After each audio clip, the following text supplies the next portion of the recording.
Some more hot news from here in Singapore. Speaker Tan Chuan had to apologize to Associate Professor James Lim for some unparliamentary language caught on hot mic. Mr. Speaker, we have been remarkably recalcitrant in our willingness to support our poor. Mr. Vikram Nair. Fucking populist. This happened on the first day of debate on April 17th during the president's address. Mr. Tan is heard, he's heard muttering, effing populist. This was caught up on the smart mic. And what's your opinion on this? Okay, I have no problem with him uttering the F word. I think we should all encourage everyone in our society to use more vulgarities. Because if you are upset about something, right, you should let it out. You keep it, it's not good for your mental health. Yeah, hypertension, you get hypertension and you get, and that's what the government don't want, right? Yes. So I think we should encourage people to use more vulgarities. But what's going to happen if they try to introduce it into the school system? Like, if you got Sec 4s given a lesson in F-bombs, do you think that would be allowed? No, at least they can be taught on how to use the F word properly. The F word has many meanings, right? Yeah. So there's about 30 over meanings for the F word. So at least you know how to use it accordingly. Because sometimes I see people, they use the F word, but they use it on a wrong context. Yeah, like use it too much, then it has no meaning. Yes.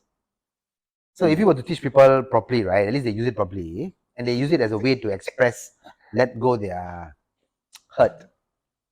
I don't know what to say, You are having some educational moment of this F word. No, I mean not just F word, all other vulgarities and swear words. We should encourage people to use it more so that they don't hold the thing inside. They let it out and then they're happy about it. But the thing that I don't understand, right, is why is James being scrutinized for being a populist?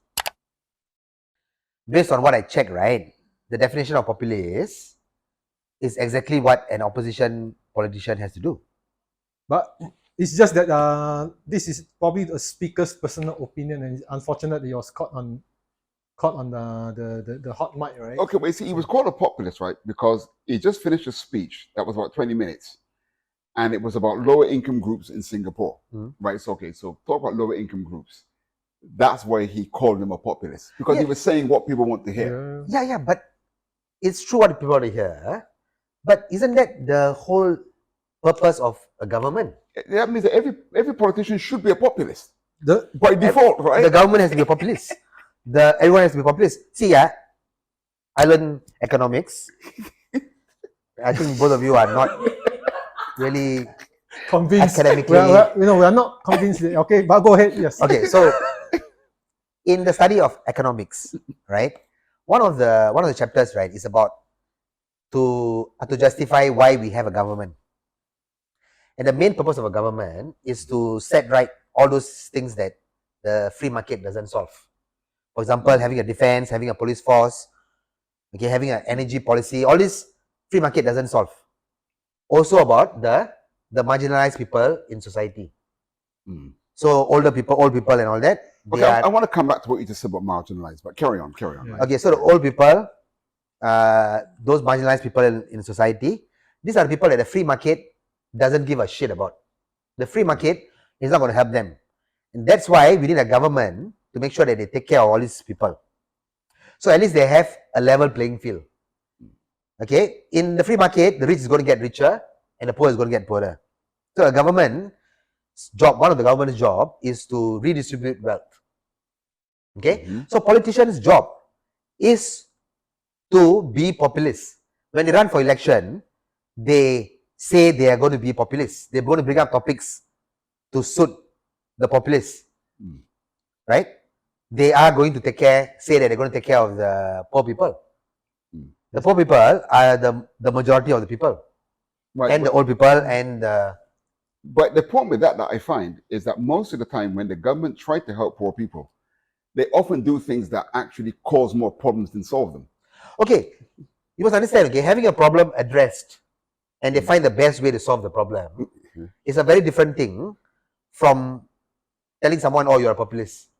When he's doing his job. It's like, you make fun of a comedian because he's funny. You'll say that I'm quite a funny comedian, right?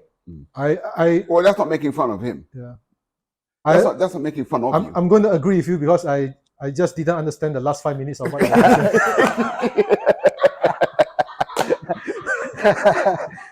Yeah, because obviously you're the one studying economics and I don't. Yeah. Okay, this is a real problem in society also. Some people are better educated than Okay. other people. Yes. And No, since you're on the topic of education, I'm just very curious if I had a chance to ask the speaker of the government, right, or even Ministry of Education, then what is parliamentary language to reflect what Tan Chuan Jin feels at that point of time? Instead, if he can't use the F word, populist, then what would be the appropriate way of? No. He's free to express himself whatever way he wants. I'm okay with his freedom of speech. I'm just saying that it's very funny that he makes fun of an opposition politician, He never make fun of. He was just. or he muttering to comments himself, of yeah. him being a populist. That would be like calling a dog a dog. You're not going to see a dog and you say, aha, dog, right? Like, you're not going to make fun of a comedian. Oh, he's a funny comedian, man. You know, it doesn't make sense, what? A comedian's job is to be funny. So you can't make that as a reference to put down a comedian. Maybe he was just trying to be cool, you know, because like in the West, you see the rapper, you know, dropping the F-bomb, you know, and they're cool, you know, yo, yo, yo, yo, yo, yo, yo. Well, I think Sean's got a point there. Because you use the word marginalized Okay. or underserved, Okay. right? No one hardly ever defines why are they in the margins and who underserves them.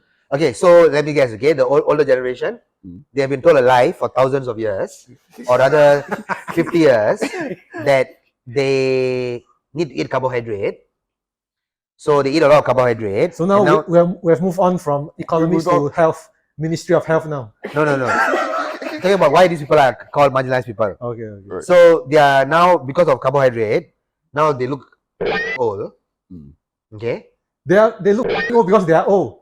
Yeah, they're old and they look fucking old. They can't do work anymore. And they don't have any pension scheme, nothing. Okay. Okay? And they need money to live a dignified life. Right? Okay. And they are given jobs which they really cannot do, like being security guards and all that. Okay? Now, I still remember last time in NTU, the security guard used to be very old people. Okay? So actually, why are all security guards Indian? Not all. Well, most. Okay, this is a new topic. Maybe we lose in a different podcast. But so in NTU, right, a security guard used to be a very old Chinese guy. Okay? Oh, So old Chinese guy. yeah, so we Oh. used to play The soccer. last generation. Yeah, so we used to play soccer, right, in the canteen. That is not allowed. So the security guard will be coming towards us. But because he's old, right, it'll take him at least 5 minutes to reach us. So we'll still continue playing. We'll play for the last goal or something like that. Still continue playing until he comes very near, then we stop. So you have no respect for him, basically. No respect is one thing, and we know he can't catch us. He can't do anything, right? We still have some time, you know. By the time we saw him, we have some time. But so I think old people are definitely really marginalized, and I think they need to be protected. Are you running for our next president or? I can't because I'm not a populist. Please don't use any podcasty language here, okay? or unparliamentary language. Yeah, Unparliamentary see, I'm not run in politics because I feel the minister's pay is not enough. Okay. Too little pay to give up your freedom. I mean, think about it. I can do stand-up comedy. I can say whatever joke I want to say. And if I'm a minister, I can't do that. That to me is a depriving of my. You can, or you just have to apologize later only.